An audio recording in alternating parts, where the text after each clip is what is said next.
Hey y'all, it's Andrew Couch here. In this Tidy Tuesday video, I'm going to be concluding my Tidyverse series with ggplot2.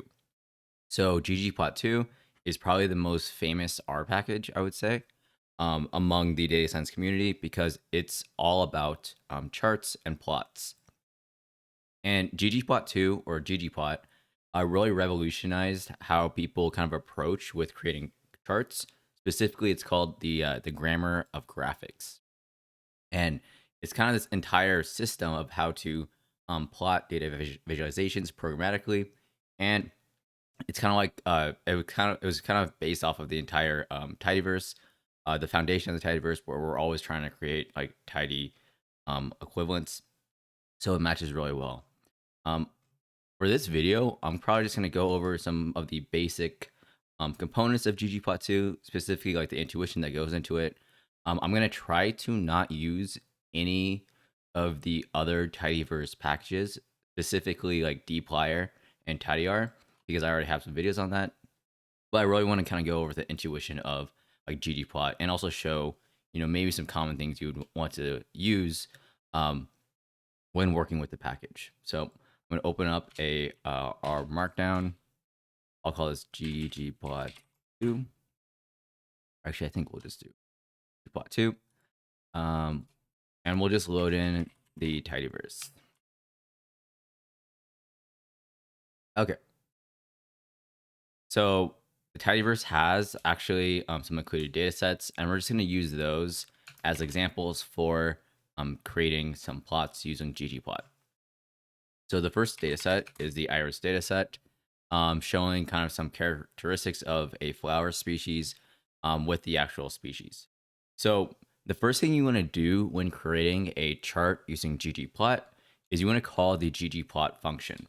So ggplot, and this is essentially the foundation of any plot you want to make in the ggplot framework. So with ggplot, we have our data and mapping commands. So with data, where you want to kind of pass in our data set, so data equals iris, and then our mapping is what we want to actually plot out. So mapping, and then you say AES, which is the aesthetic, and then you can have multiple arguments. In this case, we have like x, so we can say x equals sepal dot length, y equals sepal dot width. So right there, that's kind of your basic commands, right? So we have that, and right now we have a ggplot plot, using the x and y axis as our points.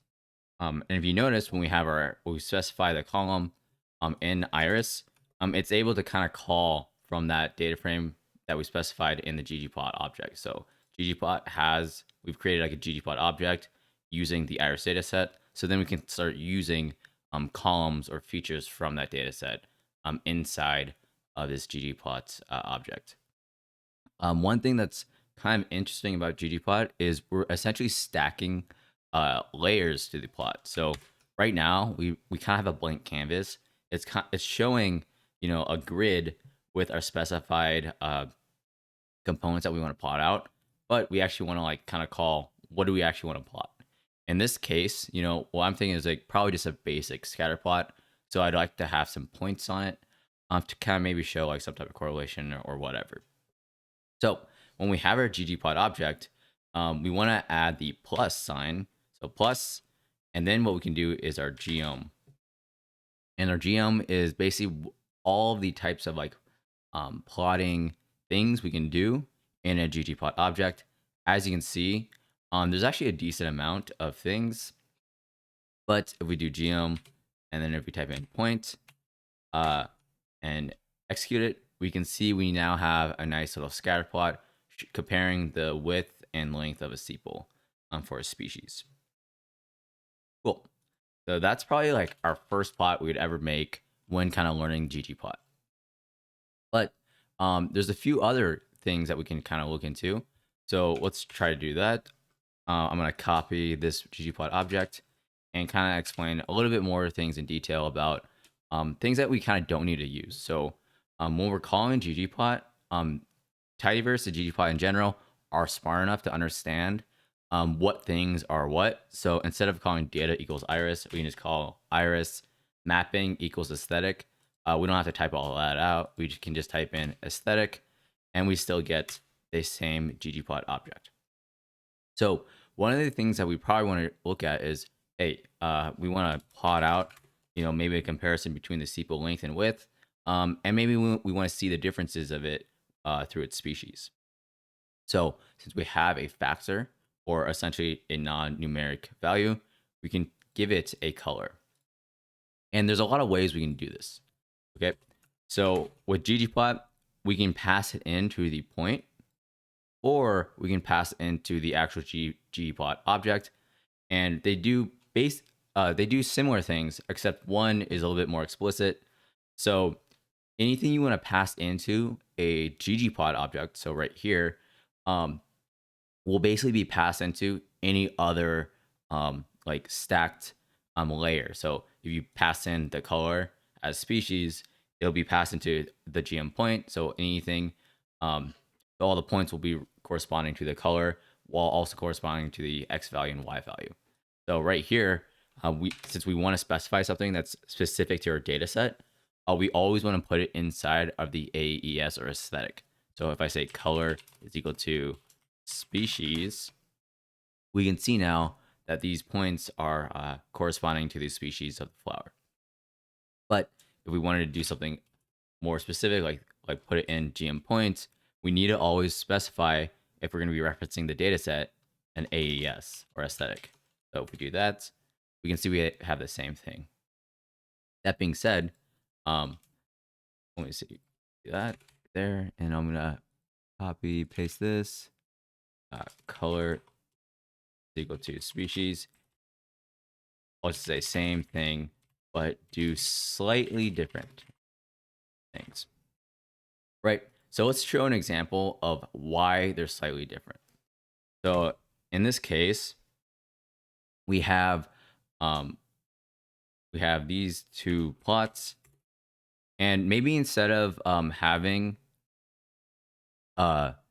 so maybe we want to actually kind of explore some relationships, right? We have our scatter plots, but maybe we want to have like some straight lines going through it to show like kind of the linear relationship for each group.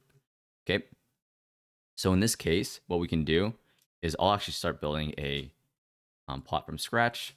So we'll add a GM point, and what I'll actually add into is a GM smooth. So this is like a smooth line. And with GM smooth, we have different commands. So right now, I think I'll use like a lowest, right? But in this case, we probably want a method.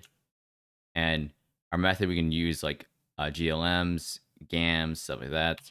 In this case, we'll just do a GLM, right? And we can see how it's straight. So this is our first plot that we want to kind of start tweaking. In this case, we want to add in the color equals species. So color equals species, right?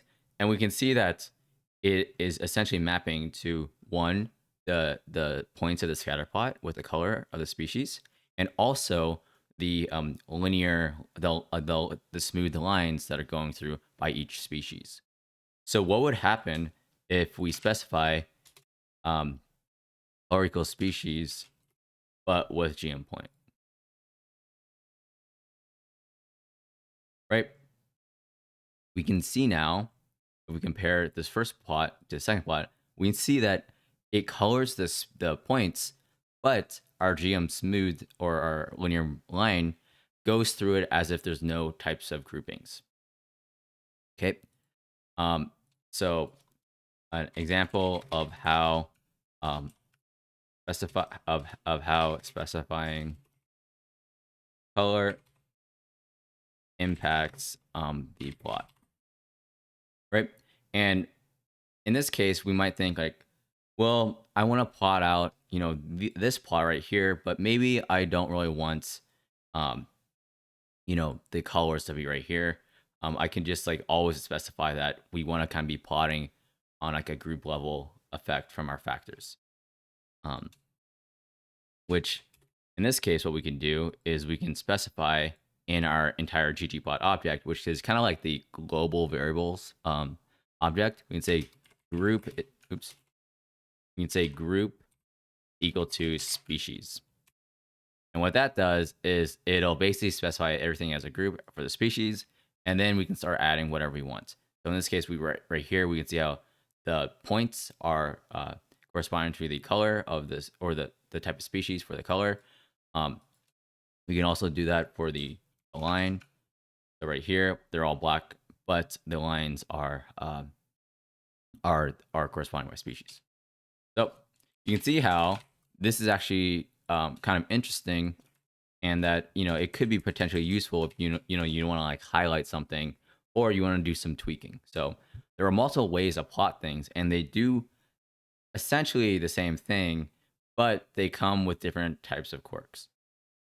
Okay, so I think that's kind of a nice little overview of like how you use color and groups, specifically when you're plotting out factors. Oops. So we'll actually go into more of like some typical plots you would expect. So in this case, we'll just say data equals iris, right?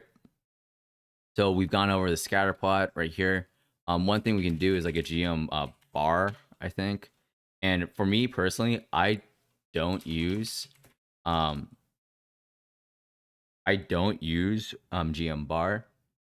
There's some quirks with GMBar and let's say GM column. GMBar, so if you want to create a typical bar plot, GMBar will just take in a list of like categories, and they'll do the computation in itself. And that can be nice when we do like a quick plot.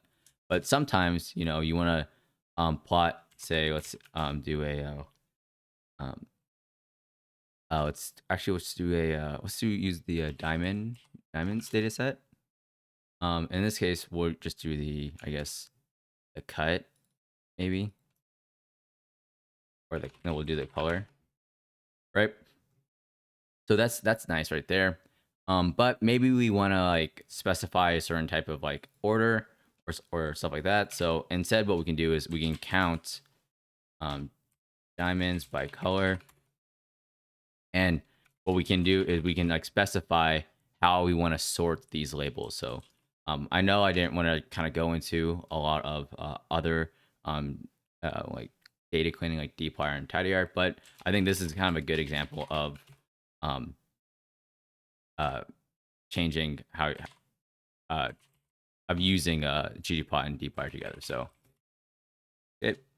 and then what we can do is pass end right here, color y equals n, and then what we can do is gm column, right? So this is obviously a little bit more work when you're doing your plotting out a bar chart compared to GMBar, but we have a little bit more flexibility with how we want to plot things out. So right there, I think that's kind of useful. But you know, you can always use GMBar too. There is a decent amount of commands with GMBar. If we go back here into our references, let me get out of here. References, we can see how we have all of these things. When we look up GMBar, and we have a few things right here. So I'm sure there's like different ways we can do orientations and stuff like that. Maybe is there a... Yeah. So we can see how there's a few ways we can do it. Okay.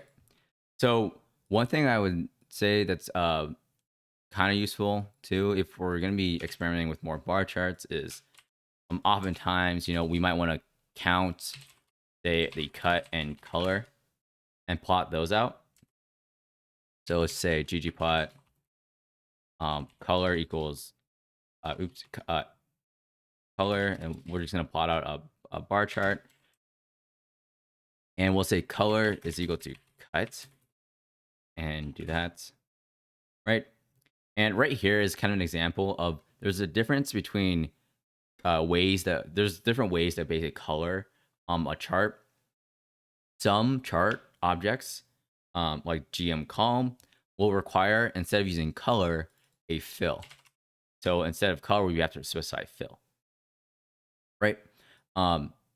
Additionally, we might want to say like, hey, what if we want to, not have these, these column charts stacked? We can also specify the position. So if we say position is equal to, I think, dodge, they'll be kind of next to each other, which could be useful. So there might be other positions too with GM column. But I personally don't really use anything else besides position equals dodge. And even then, I'll do usually something else. So let me actually go right there. Position equals stack. Is there anything else? Maybe. I don't know. I don't know. But you can see that there's different ways to plot out a column chart or bar chart, and they'll do slightly different things. I personally think this looks a little bit more cluttered, but again, this could be useful too. Cool. So now that we have our basic charts, we might want to kind of do a little bit more complex stuff. So if we're creating charts and kind of looking at specifically like different groups, so we'll go back to our our iris data sets right here. Oftentimes, you might want to create multiple charts. So in this case, I'll just show you how to do that. And we'll just add on to our existing plots. And there's a few different ways how we can plot out multiple charts. So in this case, I want to make, a chart comparing sepal width and sepal length for each group with a line going through it. Okay. So right now we have all three species in one chart, but it'd be kind of interesting to just kind of separate them out. What we can do is we can use facet wrap, and facet wrap will specify basically how we want to like facet our charts or create multiple charts. In this case, to call facets, you have to use the tilde sign, tilde, and specify the thing you want to kind of like create a chart by. So in this case, since we want to create like a chart, like an individual chart for each species, we do use the tilde and specify species, right? And we can see we have 3 different charts. You can specify the rows. So n row is equal to like 1. N row is equal to like 3. I mean, it'll change the order so we can kind of have it more like vertical. But generally, I'll just kind of leave it in auto. Now, you may notice that they're on the same scale. And deciding what type of scale you want to do is dependent on your type of analysis. So in this case, it's kind of nice to have it at the same scale because you can see how the sepal width and sepal length are in different kind of, they kind of vary by species in a pretty a specific manner. And we can see how the relationships of it, or the correlation between the components are a little bit different for each species. But we can always specify how the scale of it. So if we do scales, the default will be free. I mean, will be fixed. Sorry, the default is fixed, so that they have a fixed scale for each plot. And I think it just uses the existing original plot without faceting. But we can also specify free y. So in this case, the y-axis can change for each species or each facet, but the x-axis will stay fixed. So you can also specify free x, and the y-axis will be fixed too. So in this case, I think this is kind of nice because we can see how we have the same range of sepal length for all the species, but we can see how Setosa, versicolor, and Virginia color have like on average a slightly different average widths. And then lastly, we can just say free in general, and that'll have individual scales for each plot. Okay. So there's also another one called Facet Grid. Facet Grid is slightly different. So we can specify our rows and our columns. So in this case, we can say rows is equal to species. If we say rows equal to species, it'll give us an error. It's because you have to specify vars as like a variable. And we can see how for each row for our plots, we have species. So instead of specifying manually, by like the number of rows or number of columns, we can do facet grid. And in that case, it'll actually specify like an actual grid of plots instead of just, kind of like an array of plots, or I don't know, just a list of plots. One thing that's kind of useful with facet grid, and sometimes I'll use it more, is like if we want to facet it by multiple things. So let's see if we can use the diamonds data sets, and we'll just kind of, I don't know, we'll do the price, right? So I'll just say ggplot x equals caret, right? Y equals price, gm point. So right now we have this. Oh wait, is this? Yeah, so we have that, and we might want to facet grid, and we'll just facet grid by like, I guess, I don't know, cut and color. Does that make sense? Sure. So cut, and then columns equals bars color. Yep. And we can see here how we have individual colors and their cuts, caret by price.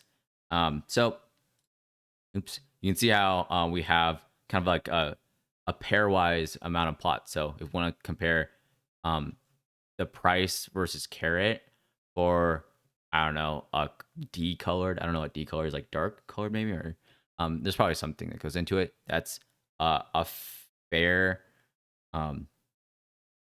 fair row, or yeah, fair row, or no, it's a fair color. Sorry, yeah, fair. No, the cut is fair. The color is D or whatever. We can see how we can see the plot, right? And then we can also change our scales, say to like free, and we can get a nice little plot. So we generated like, what was it, 5, you know, like 35 plots in a matter of seconds by just adding facet grid. So one thing to also note is you don't even have to use facet grid if you want to facet by multiple columns or fields. You can do facet wrap. In this case, you have to still call tilde, but we can also say cut plus color scales equals free, and it'll do the same thing, but we don't have a nice little grid. It'll kind of just do it automatically. You see how it's a little bit more busy, because it'll just kind of create a few. So I'll just do that. Where is it?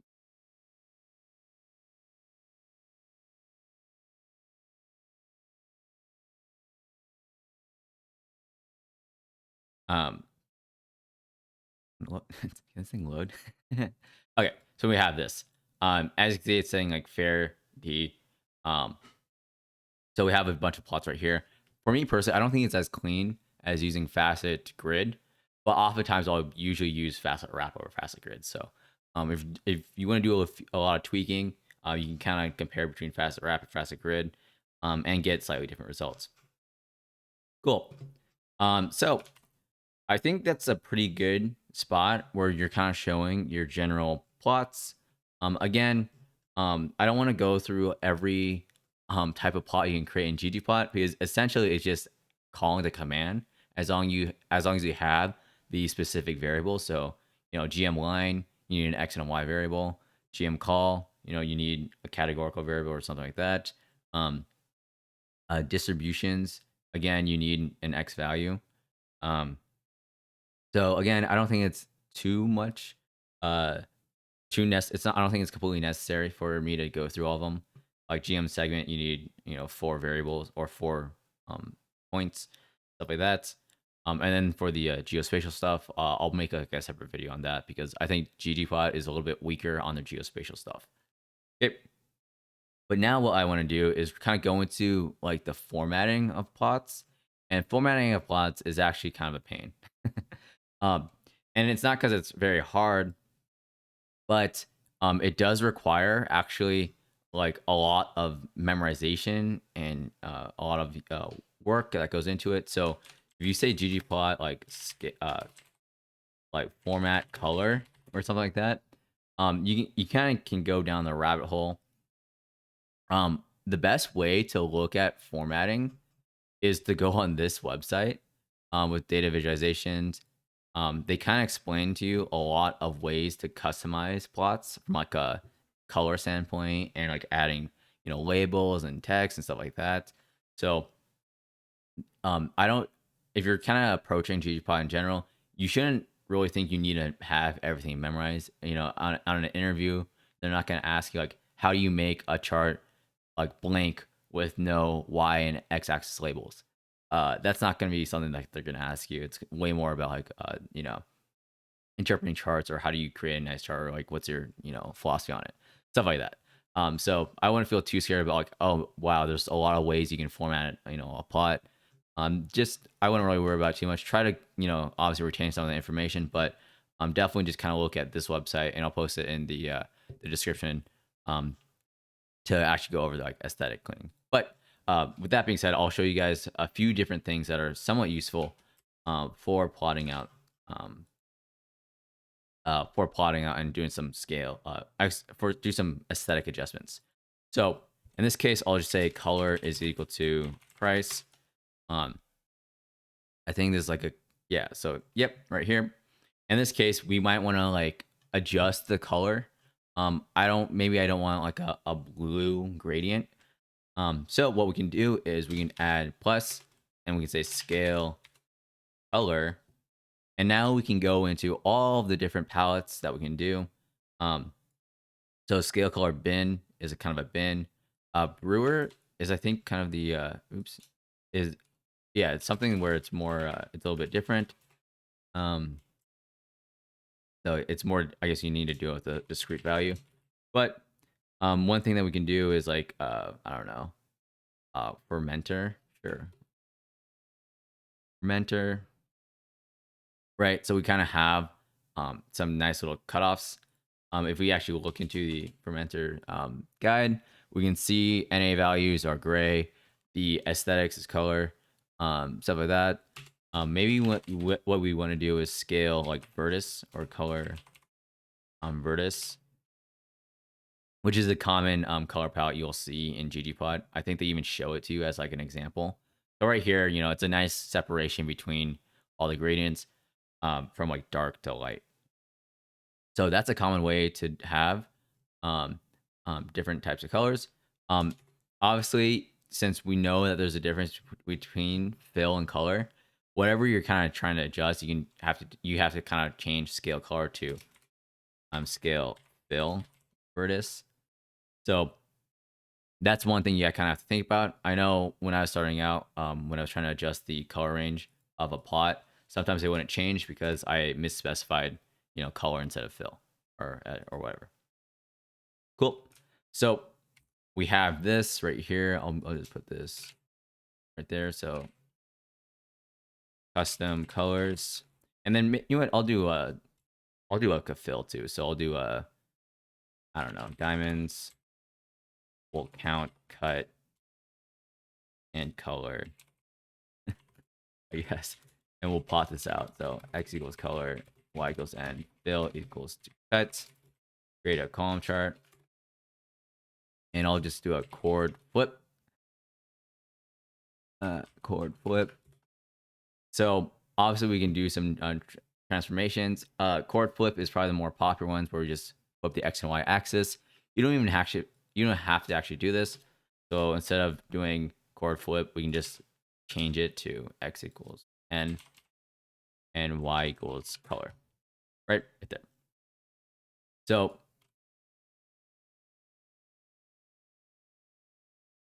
okay. So we can also do like scale, fill, and then maybe a different one. I don't know which one I would do. Maybe a vertex. Was it D? or vertex. Oops.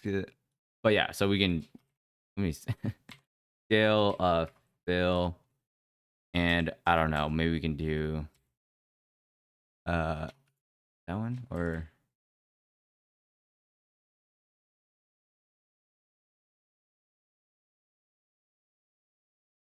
oh, okay. You know what? I'm not gonna go over that. That seems like a pain to kind of go over. But so we have this plot. Um and we might want to change some things. So in this case, what we can do is add plus and say labs. And this is where we want to add, some type of annotation. So, our title is equal to, we can specify a title. So we say title is equal to, and then we have to do some quotes because we're passing in a string. So like carrot, carrot versus price. So if we do that, we have a little title. We can also do a subtitle. So subtitle equals like, you know, um, larger carrot, larger carrot or larger stones are more expensive, right? Something super obvious. So yeah, we have that. Um, and then we could also specify, our x-axis and y-axis titles, and also the fill. So in this case, we can say x equals like, if we maybe want to say carrot, and then y equals like a price, and then the fill is equal to, or color is equal to like dollars. And you can see how that changed it, where we capitalize price carrot, and then our fill is like dollars. Um, there's also a few things we can do with like the things with the x and y axis. So we can say scale y is continuous. Um, and there's multiple ways. So there's multiple options with our scaling. So if we say scale like y, the scale y bin, continuous date, date time, log 10, and stuff like that. So, if we want, we could maybe scale the price by log 10. And that'll just kind of apply the transformation to the y axis. And that can be useful. In this case, what we want to do is maybe do like a y continuous. And why would we do that? Since it kind of already implicitly is continuous, and it'll be smart enough to do that. But what we can add in is like our like we can add in a few different options. So with the scales package, we can also do like dollar format, or like I think was it label dollar, or is it dollar format? Was it dollar? Okay, maybe it's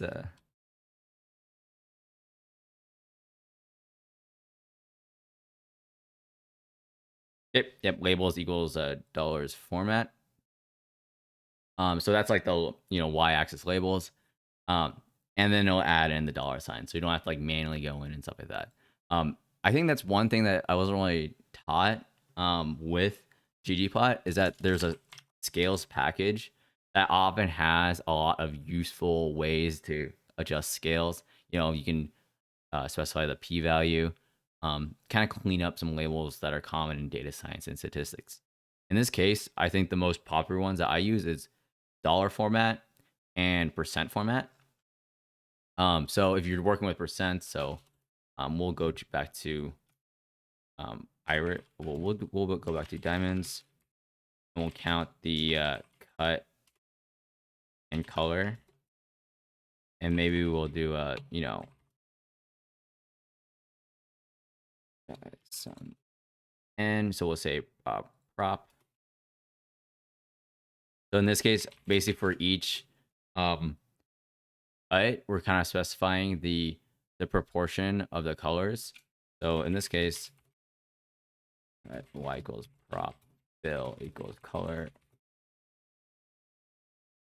Right, so now it's in a percent format. It's kind of like a percent bar chart. What we can do is say scale y continuous labels is equal to scales percent format, and we have a percent. So one thing that I would say with like scale y continuous, scale y, scale x discrete, right? Scale x discrete, is that it can get very confusing very quick. So if we do scale y continuous, we can see that there's name, breaks, minor breaks, end dot breaks, labels, limits, expand, you know, all that stuff. I think it's common to kind of be paranoid or scared of like, what types of things I need to do. Best thing you can do is kind of just go on this thing, on this website, and decide, how do I want to adjust this plot. You can just type in layman's terms in ggplot with ggplot, and there's gonna be something that pops up where you can kind of go into the formats of these scale y or stuff like that and kind of get it down. Because it is a little bit it is very technical to do these slight minor adjustments that kind of seem almost too hard to do, but you can do it like programmatically, so it is very useful in the long term. Okay, so that's kind of a basic way of plotting out and adjusting the y and x axis with your general title, subtitles, colors, x, y. You can do dollar and percent formats.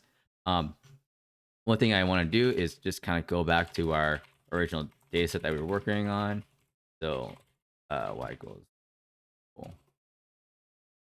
with GM point, and then we'll do color equals to species.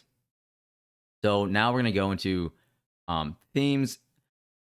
In this case, if we add a theme legend, we can do some different things.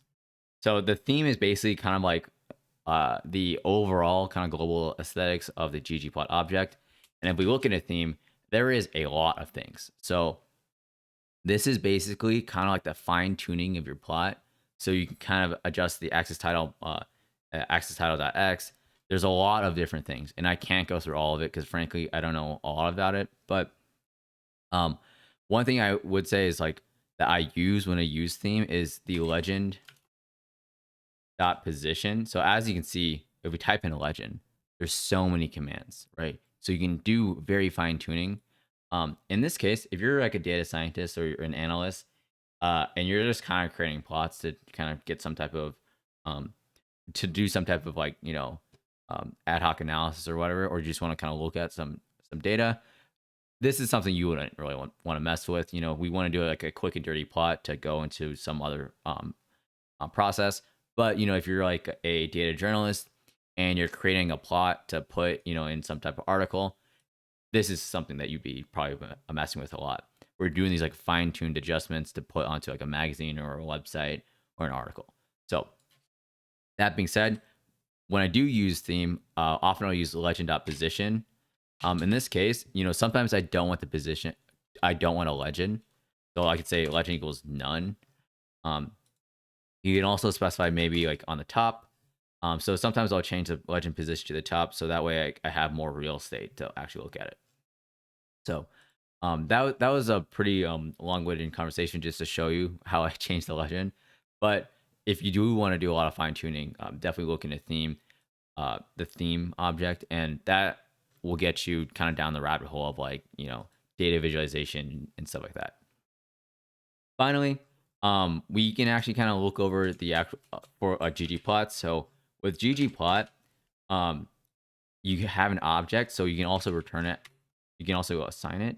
You can also assign it to a object. So if we assign it to P, we now can execute P and it'll pull out the actual plot.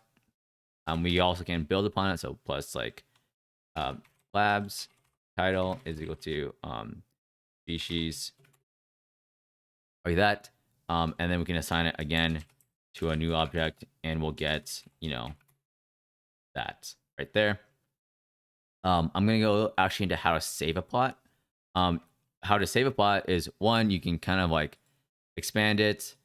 I think you can like copy it sometimes if you're in the R like the R terminal. So instead of an R markdown document. Oh yeah, okay. So yeah, you can like save the image right there. Oops, that's that's a photo of me for LinkedIn. You can save it like that. You can also like copy the image and paste it somewhere. Maybe I can open up a Word document.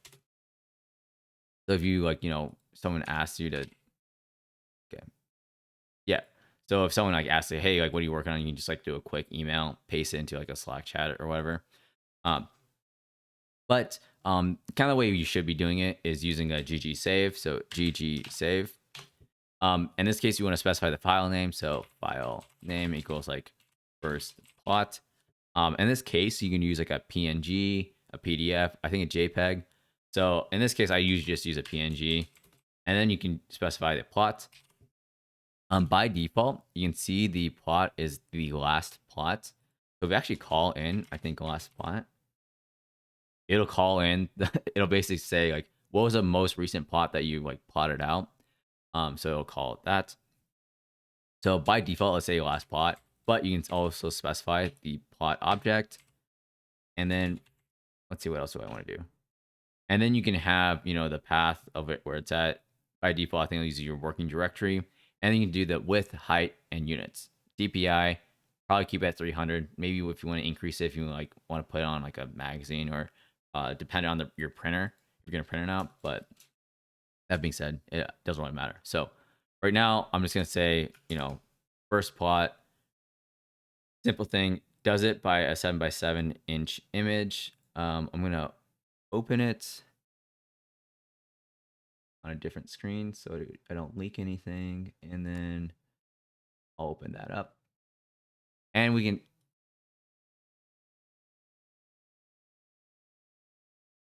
see we have a plot. I don't know why it's yellow. That's a little odd.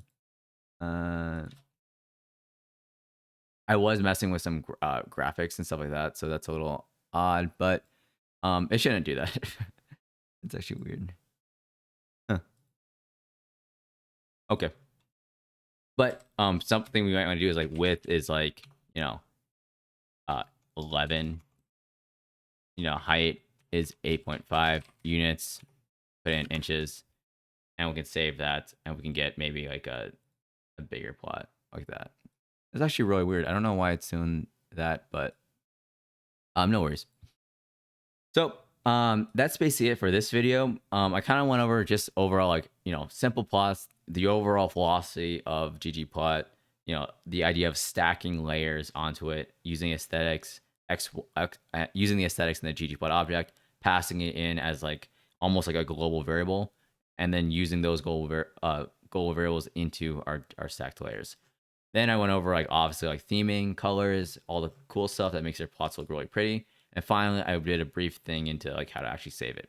So this is obviously a lot of stuff. This video is already running into 40 minutes when I thought it was going to be like a 15-minute video. So you can see that there's a lot of content and stuff like that. But that being said, like it is a lot, but it is the most important, I guess, package in maybe R in general. There's a lot of things you can do with ggplot, but there's even more now since we have like ggplot extensions. So if we go over here to extensions, we can see that there's a lot of cool plots that if you now have watched this video, you're saying like, how would I even make this plot, or how would I make, this plot? Like, what does that even look like? So I figured that I would also make a video on some common and useful ggplot extensions to use since I've already created a basic video on ggplot. So I hope you guys enjoyed the video. I'll see you guys next time, and tidy on.